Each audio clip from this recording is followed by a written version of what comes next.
Accident যাতে না হয় এই জন্য এত লক্ষ লক্ষ টাকা খরচ করে আপনি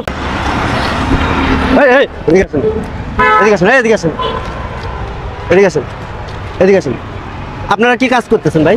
কেন কি করতেছেন? এই যে ফুট ওভার ব্রিজ দিছে, ফুট ওভার ব্রিজে যাইতে পারেন না? এখানেই আছে foot over bridge. Foot over bridge তো অনেক দূরে না, ফুট ওভার ব্রিজের তল দিয়ে আপনারা চলে যেতেছেন। কে এদিক থেকে একটা হাইটে যেতে কি আপনাদের কষ্ট হয়? এখানে দেখতেছে ইউটেন, এখানে প্রতিদিন অ্যাক্সিডেন্ট হয়েছে। এই অ্যাক্সিডেন্ট যাতে না হয় এই জন্য এত লক্ষ লক্ষ টাকা খরচ করে আপনি ফুট ওভার ব্রিজ দিছে। কেন আপনারা এই ফুট ওভার ব্রিজটা যাইতে পারেন না? আর যদি আজকে যদি এখানে ফুট ওভার ব্রিজ যদি না থাকতো তখন আপনারা বলতেন যে আমরা ফুট ওভার ব্রিজ নেই, আমরা কোন দিকতে যাবো? হ্যাঁ, তখন আপনি ফুট ওভার ব্রিজ নেই সেটা দোষ দিতেন। আর এখানে আজকে যদি একটা অ্যাক্সিডেন্ট হয় আপনারা এখানে আন্দোলন করেন যে বাসালা মেরে দিছে, এই হয়েছে সেই হয়েছে, পুরো রোড জাম করে বয়ে থাকেন, হরতাল করেন।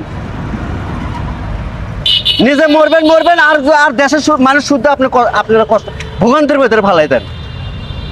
আপনাদের ভেতরে কি এটুকু জ্ঞান নাই? হ্যাঁ, আস্তে আপনারা তো সুস্থ সবল মানুষ, 1 মিনিট হাঁটা যেতে এদিক থেকে কি হয়? উঠে যেতে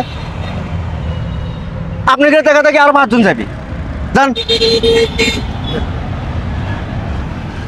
যান এদিকে যান, ফুট ওভার ব্রিজে যান। মানুষ এত অলসতা হয়েছে।